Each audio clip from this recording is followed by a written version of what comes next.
Halo bosku, jumpa lagi dengan channel Masno22. Sebelum lanjut ceritanya jangan lupa subscribe, like, satu lagi jangan di skip nontonnya ya. Terima kasih.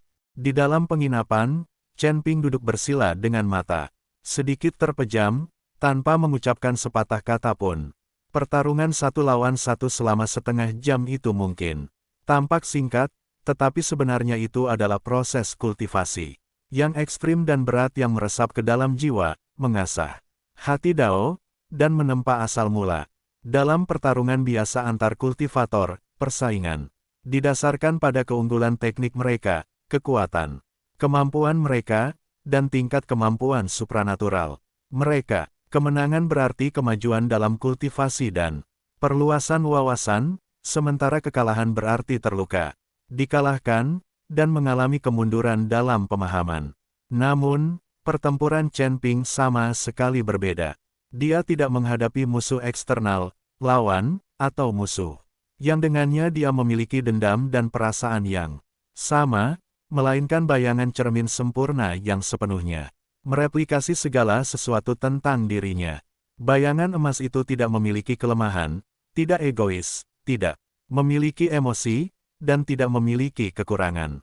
Ia memiliki semua sumber daya Chen Ping, semua kekuatan supranaturalnya, dan semua naluri bertarungnya. Alat ini bahkan dapat secara akurat menangkap setiap fluktuasi halus dari kekuatan Chen Ping dan setiap perubahan ritme yang tersembunyi. Seluruh pertempuran itu sama sekali tidak mengandung unsur oportunisme, manuver strategis, atau bantuan eksternal. Itu hanyalah bentrokan pikiran yang murni dan menyeluruh. Seperti lempengan besi tak tertandingi yang telah melalui proses penempaan yang tak terhitung jumlahnya. Ia ditempatkan dalam tungku kuno, di mana ia ditempa, dimurnikan, dan dipoles berulang kali, dengan dirinya sendiri. Sebagai api, hukum sebagai palu, dan konfrontasi batasan sebagai batu asah. Setiap benturan tinju dan telapak tangan adalah benturan paling dahsyat dari elemen-elemen fundamental. Setiap gerakan adalah pertarungan ritme yang sesungguhnya. Setiap kali asal mula dimusnahkan, itu adalah pengendapan tertinggi dari hati Dao. Saat bayangan di cermin itu runtuh, ilusi tersebut lenyap sepenuhnya, dan dia kembali ke kamarnya di penginapan. Pikiran, hati Dao, dan pemahaman awal Chen Ping telah mengalami perubahan kualitatif transformatif dalam perjuangan putus asa yang tidak diketahui siapapun. Transformasi ini misterius dan sunyi, tidak meninggalkan jejak, namun berakar di jantung Tao dan terintegrasi ke dalam asal muasalnya. Ia duduk bersila di atas tempat tidur, auranya tenang dan diam, seperti air, tanpa riak atau jejak kekuatan spiritual. Ia seperti batu yang tenggelam ke dalam kolam kuno yang dingin, stabil, kokoh, dan pendiam. Namun jauh di dalam lautan kesadarannya yang luas dan tak terbatas, setiap bentrokan, setiap permainan, dan setiap detail dari setengah jam terakhir diputar ulang, dimundurkan, dan diuraikan lapis demi lapis. Kepalan tangan beradu langsung, bilah cahaya saling memusnahkan, gerakan saling berjalin dalam bentuk pamungkasnya, kekacauan satu primordial, saling melahap, ketegangan ekstrim antara kecepatan dan ritme, serta hubungan yang mulus antara pertahanan dan serangan balik. Setiap gambar sangat jernih, setiap bentrokan meninggalkan bekas yang mendalam di dalam hati Dao-nya. Sebelumnya, Chen Ping selalu percaya bahwa dia cukup memahami sistem kekuasaannya sendiri. Dia mahir dalam aliran kekacauan primordial, akrab dengan metode memadatkan berbagai teknik pedang, menguasai ritme pertempuran tertinggi, dan mahir dalam seni menyerang, bertahan, maju, dan mundur. Setelah menapaki tangga kesuksesan di dunia fana, melintasi batas dimensi dan naik ke surga ke-22, dia telah mengasah keterampilan, asal-usul, dan kemampuan bertarungnya hingga sempurna, menganggap dirinya tak terkalahkan. Namun baru sekarang, setelah menyaksikan dan menghadapi cermin emas yang mereplikasi dirinya dengan sempurna, ia benar-benar terbebas dari belenggu kendali. Dari sudut pandang seorang pengamat biasa, dia melihat gambaran keseluruhan dari sistem kekuasaannya sendiri, dan melihat kekurangan halus yang tersembunyi di balik kekuatan tempurnya yang luar biasa yang tidak dapat dipatahkan oleh siapapun dan yang bahkan dia sendiri tidak pernah sadari. Dia menyadari adanya sedikit stagnasi dalam kemampuan berpedangnya. Kecepatan pedangnya tak tertandingi di antara rekannya, tajam dan cepat, menebas udara tanpa meninggalkan jejak. Namun, bahkan dalam sekejap saat berganti gerakan dan teknik, masih ada jeda kecil yang tak terlihat. Celah ini sangat tipis sehingga dalam pertempuran biasa, lawan tidak akan memiliki cara untuk menangkap atau memanfaatkannya. Bahkan seorang ahli yang kuat di tingkat keempat alam Dewa Emas Luo Agung akan kesulitan untuk memahami kelemahan yang sekilas ini secara akurat. Gambar cerminnya berbeda. Sistem itu meniru semua instingnya, mengetahui semua celah dalam gerakannya, dan mengatur waktu setiap serangan balik. Dengan tepat pada jeda singkat tersebut. Dengan stagnasi yang sama, celah yang sama, dan ritme yang sama, penindasan terbalik itu membuatnya dengan jelas menyadari titik lemah kemampuan pedangnya sendiri untuk pertama kalinya, dan melihat kekurangan halus di balik kesempurnaan tertinggi. Dia melihat adanya redundansi dalam cara kerja yang berakar pada kekacauan yang dialaminya sendiri.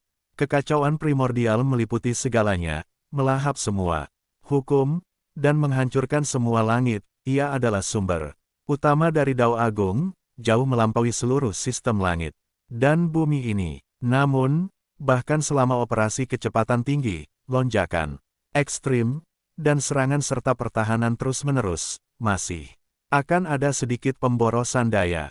Kekuatan yang tersebar ini dapat diabaikan, dan satu ledakan tunggal hampir tidak signifikan. Namun, dalam perang yang panjang, intensitas tinggi, dan berkepanjangan tanpa henti, kekuatan ini akan terakumulasi lapis demi lapis dan terus menerus dikonsumsi, akhirnya menjadi ancaman tersembunyi, yang menurunkan kekuatan tempur dan membatasi kemampuan. Dalam pertarungan sebelumnya, lawan-lawannya akan kewalahan oleh tekanan kacau dan kekuatan tempurnya yang luar biasa, tanpa kesempatan untuk melakukan perlawanan dan melemahkannya. Bahaya tersembunyi ini belum pernah terungkap. Dalam konfrontasi langsung dengan bayangan cermin, kedua pihak benar-benar seimbang dalam kekuatan, gerakan mereka benar-benar setara, dan ritme mereka benar-benar sinkron. Tanpa ada pemenang atau pecundang yang cepat. Hanya dengan kebuntuan yang tak berujung, potensi redundansi ini dapat diperbesar tanpa batas dan terungkap dengan jelas kepada persepsinya. Yang lebih penting lagi, dia akhirnya menyadari nilai sebenarnya dari kekuatan nuklir heterogen tersebut. Jejak nuklir dari sistem energi nuklir tidak termasuk dalam hukum spiritual dunia ini, maupun pada asal-usul kuno Dao Agung. Ia melampaui batasan semua sistem kultivasi di 22 langit dan merupakan kekuatan ekstraterestrial, yang sepenuhnya independen, sepenuhnya asing, dan sepenuhnya tak terpecahkan. Sebelumnya, ia hanya menganggap tenaga nuklir sebagai sarana khusus untuk membantu memecah kebuntuan dan membubarkan formasi tersebut. Namun pertempuran ini membuatnya menyadari bahwa secercah kekuatan ini adalah satu-satunya kunci untuk menghancurkan semua aturan yang telah mapan, sistem yang kokoh, dan mekanisme pengawasan dan keseimbangan yang ada di dunia ini. Sekuat apapun sumber kekacauan itu, ia tetap termasuk dalam ranah Dao Agung, dan dapat dianalisis oleh hukum, direplikasi oleh cermin, dan diseimbangkan oleh sistem. Namun, tenaga nuklir tidak dapat dilacak, dianalisis, direplikasi, dan dikendalikan. Ini adalah kekuatan yang benar-benar inovatif. Ketika pikiran seseorang jernih, segala sesuatu menjadi jelas. Belenggu hati Dao hancur dalam sekejap, dan penghalang asal pun perlahan mengendur. Napas Chen Ping menjadi semakin teratur, panjang, dan luas.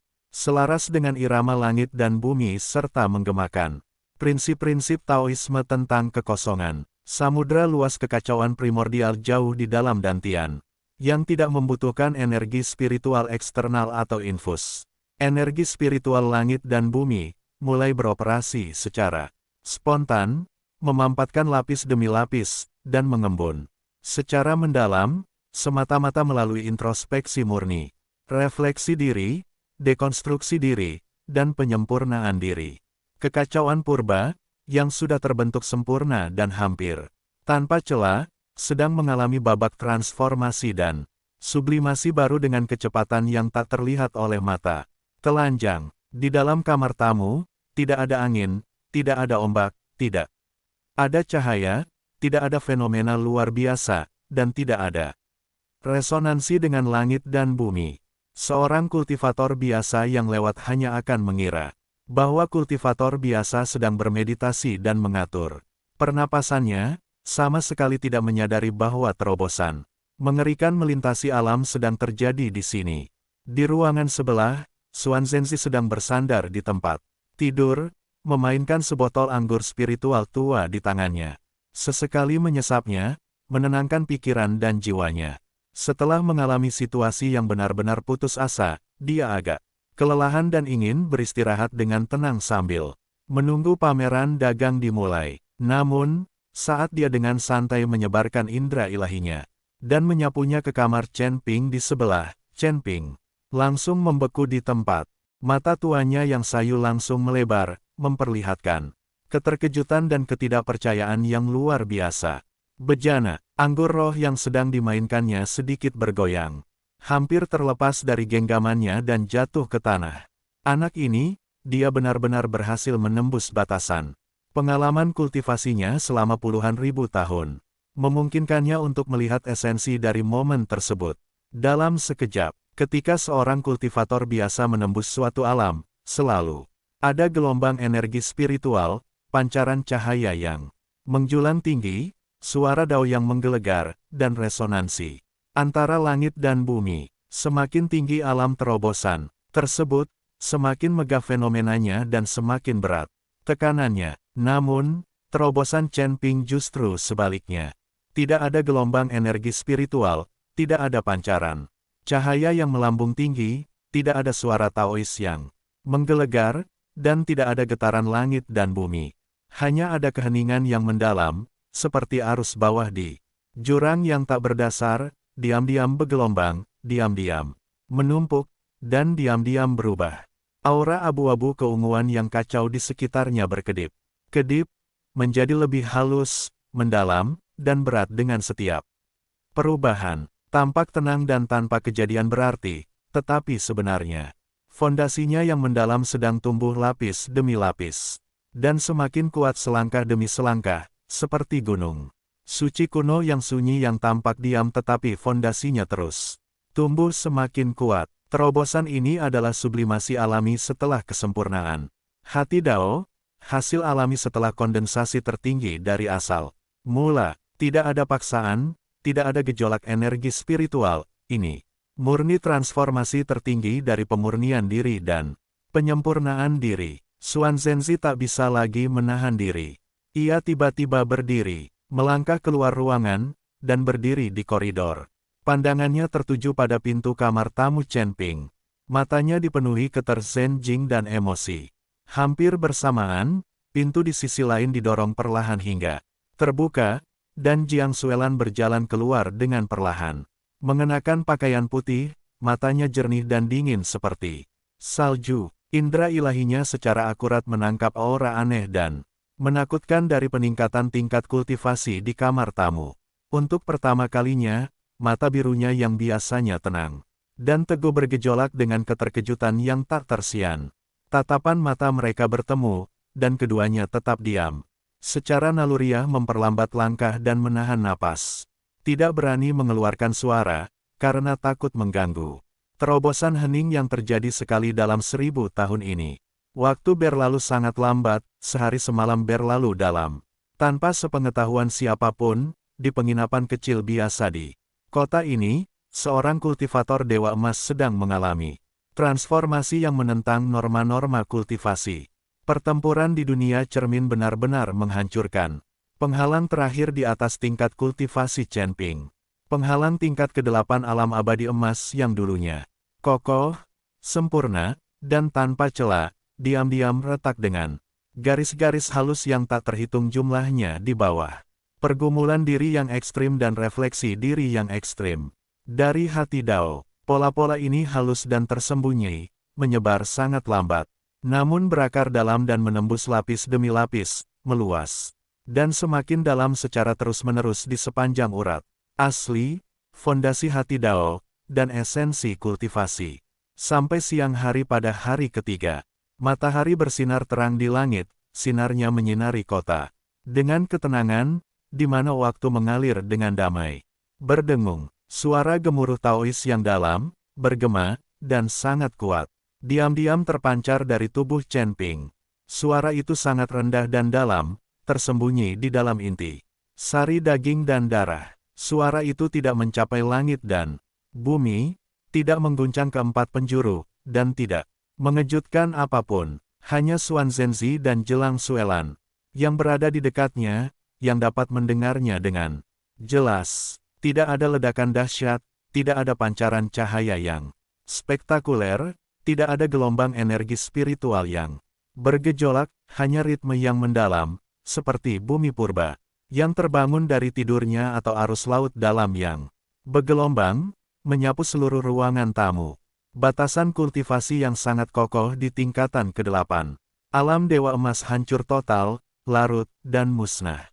Saat penghalang itu hancur, sumber kekacauan di dalam dantian itu melonjak, meluas dengan cepat, dan memadat.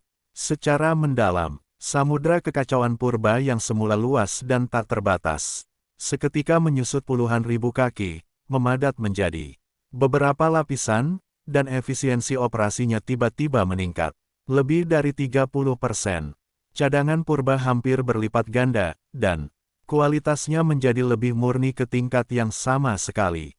Baru, tubuh Dao Kacau, yang terbentuk dari perpaduan 4 elemen fundamental, telah menyelesaikan babak baru. Penempaan dan sublimasi, tekstur fisiknya, ketahanan, meridiannya, kekuatan jiwanya, dan kesesuaiannya dengan hukum-hukum telah melampaui batas aslinya. Peringkat ke-9 dari alam abadi emas. Itu adalah perkembangan alami, dan lahan tersebut telah diamankan dengan aman. Yang lebih menakutkan lagi adalah ketika kultivator biasa menembus suatu alam, mereka hanya meningkatkan tingkat kultivasi mereka dan memperluas cadangan sumber daya mereka. Terobosan Chen Ping kali ini merupakan transformasi yang lengkap dan sempurna dalam segala aspek, termasuk hati Dao. Asal-usul, tubuh fisik, jiwa, ritme, dan kognisinya. Fondasi, batas kekuatan tempur, dan penguasaannya atas hukum-hukum telah lama melampaui kultivator Dewa Emas. Biasa, bahkan melebihi Dewa Emas kuno yang tak terhitung. Jumlahnya yang telah berkultivasi selama puluhan ribu tahun. Sesaat kemudian, pintu kamar tamu perlahan terbuka. Chen Ping berjalan keluar perlahan, jubah abu-abunya yang sederhana tak bernoda, posturnya tegak seperti temperamennya tenang dan mendalam. Awan, ia perlahan mengangkat matanya, dan di mata ungu tua itu terpantul bintang-bintang kuno dan tahun-tahun yang sunyi. Tenang, terkendali, dan acuh tak acuh, tanpa sukacita atau kesedihan, tanpa kesombongan atau ketidaksabaran. Dia sedikit mengangkat telapak tangannya, dan seberkas energi abu ungu yang kacau perlahan mengembun, berubah menjadi bola cahaya bundar yang terkendali. Bola itu tidak memiliki ujung yang menyala atau tekanan yang mendominasi, dan tampak biasa saja, tetapi di dalamnya terdapat pesona Dao yang kacau, sangat halus, dan sangat mendalam. Dengan tekanan lembut ujung jari, bola cahaya itu menghilang. Tanpa suara, tanpa meninggalkan efek kejut, semuanya dikendalikan dengan sangat mudah dan tanpa celah. Selamat atas terobosan Anda. Jiang Suelan berbicara lebih dulu, suaranya yang jernih dan dingin mengandung sedikit emosi yang tulus, senyum tipis terlintas di matanya. Aura dan fondasimu saat ini begitu tenang dan terkendali hingga hampir menakutkan. Dewa Emas tingkat 9 biasa memiliki aura yang gelisah dan fondasi yang lemah, tetapi kau, bahkan kultivator veteran, di tingkat ketiga atau keempat dari alam Dewa Emas Luo, agung, dalam hal fondasi yang kokoh dan hati Dao yang stabil. Jauh lebih rendah darimu. Xuan Zhenzi melangkah maju dan dengan cermat memeriksa Chen Ping dari kepala hingga kaki. Matanya yang berkabut, dipenuhi dengan cahaya yang sangat kompleks, menunjukkan campuran rasa lega, takjub, emosi, dan kekaguman.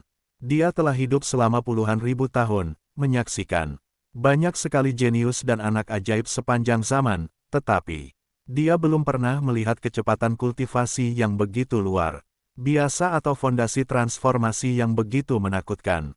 Menembus tingkatan dalam setengah tahun, memahami Dao dalam satu pertempuran, dan mencapai peringkat ke-9 dari alam Dewa Emas dalam 3 hari meditasi.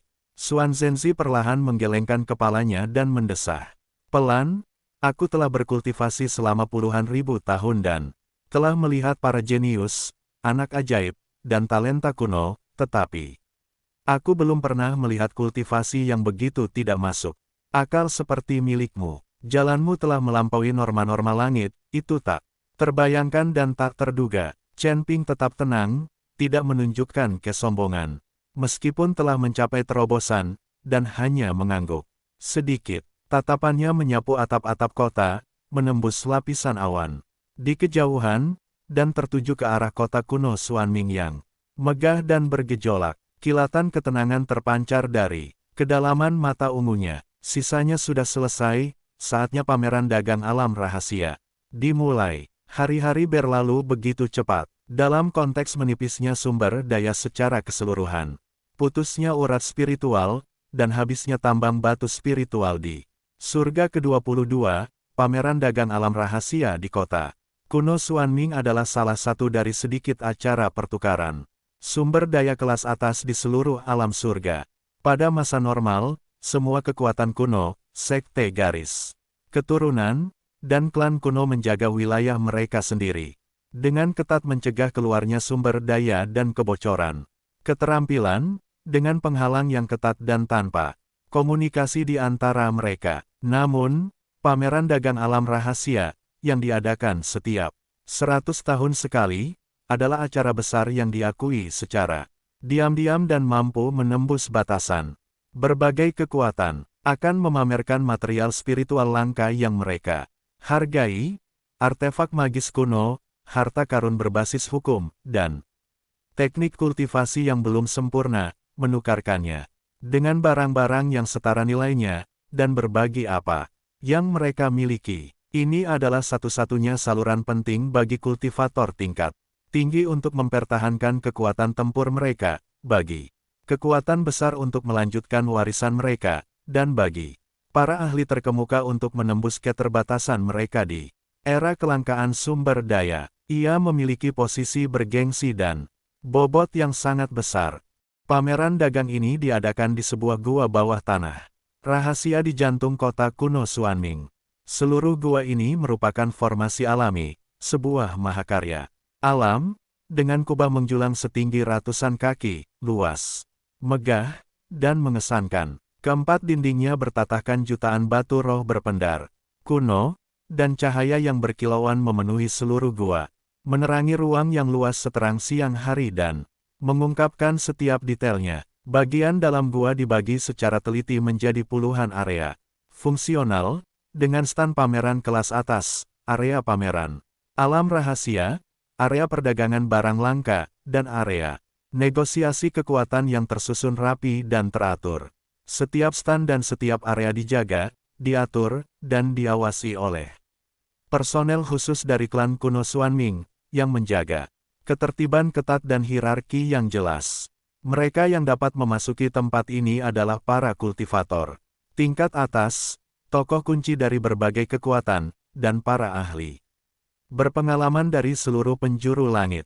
Pada hari pembukaan pameran dagang, inti kota kuno itu sepenuhnya terbuka, dan tokoh-tokoh berpengaruh dari segala penjuru berkumpul di sini. Arus udara bergejolak dan tekanannya sangat besar, dan seluruh gua bawah tanah dipenuhi dengan aura kultivasi tingkat tinggi yang berat dan khidmat. Sendirian, Chen Ping, sambil memegang token akses klan kuno berwarna abu-abu gelap, perlahan melangkah masuk ke pintu Masuk pameran dagang. Dua penjaga klan kuno Xuanming di gerbang itu sama-sama berada di tingkat kedua alam Dewa Emas Luo Agung.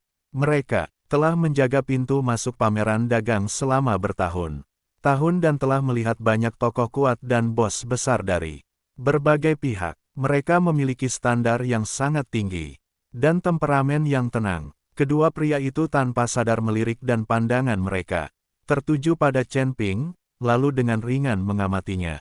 Menggunakan indera ilahi mereka, ketika mereka menyadari bahwa Chen Ping hanya memiliki aura kultivasi seorang dewa emas tingkat 9, secercah rasa jijik, keraguan, dan kejutan yang tak terselubung terlintas di mata kedua penjaga itu. Mereka yang hadir hari ini setidaknya berada di peringkat ketiga alam Dewa Emas Luo Agung, dengan banyak ahli peringkat keempat dan bahkan tokoh peringkat kelima tingkat atas. Masing-masing adalah tokoh yang kuat dan pilar dari faksi mereka sendiri. Sungguh aneh dan mengejutkan bahwa seorang junior di peringkat ke-9 alam abadi emas, masih muda, dengan kultivasi rendah, sendirian, tanpa pendamping kuat atau tetua yang membimbingnya, dapat memiliki token masuk tingkat tertinggi. Keduanya diam-diam berspekulasi dan curiga, mengamati Chen Ping berulang kali dengan campuran pengamatan dan penghinaan. Namun, token klan kuno itu memiliki pola yang autentik, aura murni, dan otoritas yang sangat tinggi, sehingga tidak diragukan lagi bahwa itu bukanlah barang palsu. Meskipun mereka penuh keraguan dan meremehkan hal itu, mereka tidak berani melanggar aturan dan menghalanginya. Mereka hanya bisa menekan keraguan mereka dan membiarkannya berlalu. Seorang immortal emas biasa bisa masuk ke pertemuan perdagangan inti. Dia mungkin seorang junior dari cabang sampingan dari klan yang kuat, membawa token dari seniornya untuk memperluas wawasannya. Melihat dia sendirian, tanpa pengikut, pengawal, atau pendukung, dia mungkin tidak memiliki keterampilan nyata, dan hanya di sini untuk ikut bersenang-senang. Kedua penjaga itu berbisik satu sama lain, rasa jijik mereka tak terstagar embunyikan. Di mata mereka, kultivator Golden Immortal tidak berbeda dengan semut dalam acara besar ini, dan bahkan tidak memiliki kualifikasi untuk berpartisipasi dalam transaksi tingkat tinggi. Chen Ping mengabaikannya, ekspresinya tenang dan tak tergoyahkan. Jubah abu-abunya menyentuh tanah saat ia berjalan dengan mudah dan tenang, seolah-olah berjalan santai memasuki gua bawah tanah yang luas. Cemoohan, spekulasi, dan kritik dari dunia luar baginya bagaikan angin sepoi-sepoi, tak mampu menimbulkan riak sedikit pun dalam pikirannya. Setelah mengalami pertempuran di alam bawah, konflik antar alam, dan pencerahan melalui bayangan cermin, hati daunnya telah lama sekokoh batu abadi, dan dia tidak lagi peduli dengan pandangan dangkal dan penilaian sempit para kultivator duniawi. Karena Xuan Zhenzi dan Jiang Xuelan tidak memiliki token masuk, mereka hanya bisa berhenti di area luar pameran dagang dan menunggu dengan tenang, mengamati Chen Ping berjalan sendirian ke area inti tempat orang-orang berpengaruh berkumpul. Begitu memasuki gua, lapisan demi lapisan tekanan tinggi menerjang mereka. Kekuatan Dewa Luo Agung yang tak terhitung jumlahnya dahsyat, luas, dan mendominasi saling bersilangan dan berjalin, memenuhi seluruh ruang. Setiap napasnya dipenuhi dengan beban waktu dan akumulasi kultivasi. Para kultivator yang datang dan pergi tampak anggun dan tenang, setiap gerak-gerik mereka memancarkan sikap tenang. Para ahli berpengalaman, mereka berkumpul dalam kelompok, 3 atau 5 orang di depan berbagai panggung kompetisi.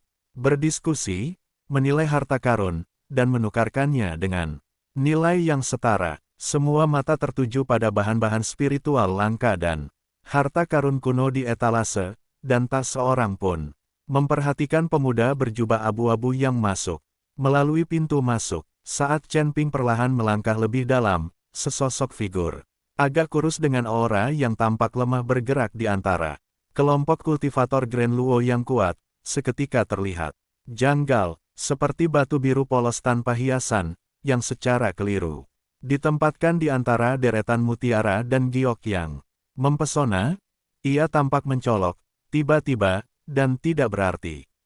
Siapakah itu? Seorang immortal emas kelas 9. Hahaha, sekarang siapa saja bisa masuk ke pameran dagang utama. Seorang Golden Immortal Junior berani berkeliaran di sini. Dia mungkin tidak menyadari keterbatasannya sendiri dan telah mencuri barang pusaka milik sesepuh keluarga untuk memperluas wawasannya. Dia bahkan mungkin tidak mampu menahan tekanan dari seorang ahli Grand Luo dan akan mempermalukan dirinya sendiri di depan umum. Bisikan lembut naik dan turun, terbawa perlahan oleh arus udara. Tatapan tak terhitung jumlahnya menyapu, membawa ejekan, penghinaan, cemoohan, dan ketidakpedulian. Semua kultivator yang hadir jauh lebih unggul dari Chen Ping. Dalam tingkat kultivasi, setidaknya di peringkat ketiga alam, Luo Agung, dan tahun-tahun kultivasi mereka jauh melebihi Chen Ping. Fondasi mereka tampaknya sangat berbeda. Di mata para veteran berpengaruh yang telah mengasah keahlian mereka di seluruh angkasa selama puluhan ribu tahun, Chen Ping hanyalah seorang pemula yang baru memulai. Ia memiliki kultivasi yang rendah, fondasi yang dangkal, dan tidak memiliki kekuatan yang mengintimidasi. Ia sama sekali tidak layak untuk berdiri di arena perdagangan kelas atas ini, meskipun mendapat tatapan merekan dan komentar mengejek dari segala arah. Ekspresi Chen Ping tetap tidak berubah.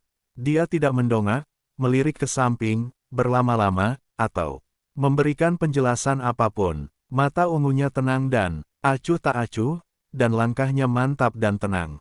Mengabaikan semua ejekan dan pengawasan.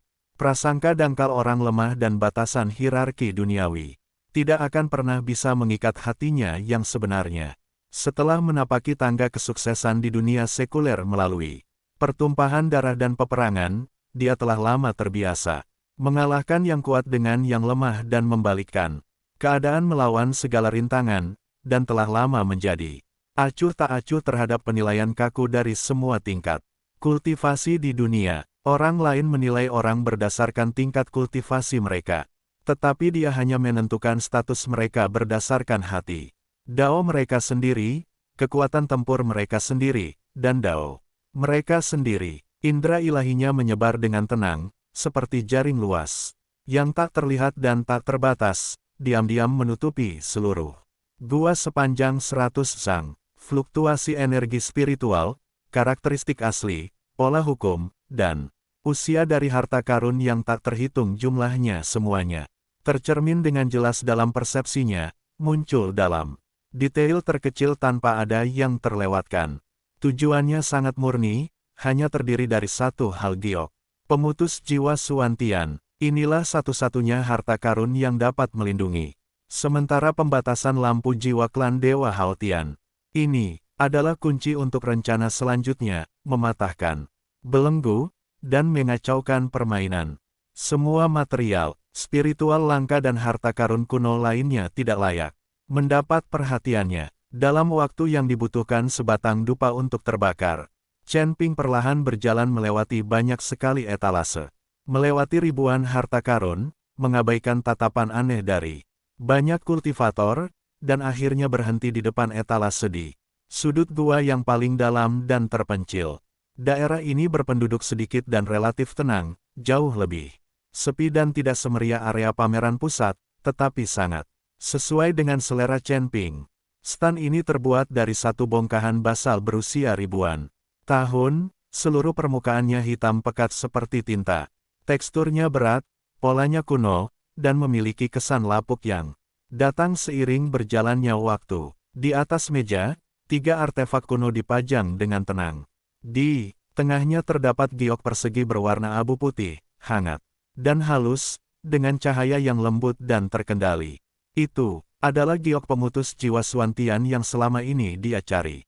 Benda giok itu berukuran sekitar setengah telapak tangan, dengan lingkaran cahaya samar yang mengalir di permukaannya. Pola-pola halus, seperti awan dan asap yang terperangkap, perlahan bergerak dan beredar di dalam benda giok tersebut. Ia tidak memiliki cahaya spiritual yang menyilaukan, tidak ada tekanan yang mendominasi, dan auranya unik dan aneh. Ia Bukanlah kekuatan spiritual, bukan pula asal mula, bukan pula Dao Agung, melainkan penghalang isolasi yang sangat murni. Ia dapat, secara paksa memutuskan deteksi jiwa ilahi, menghalangi penguncian hukum, dan mengisolasi tanda-tanda dari semua surga. Karakteristik ini saja sudah cukup untuk membuktikan bahwa identitas sebenarnya adalah benar.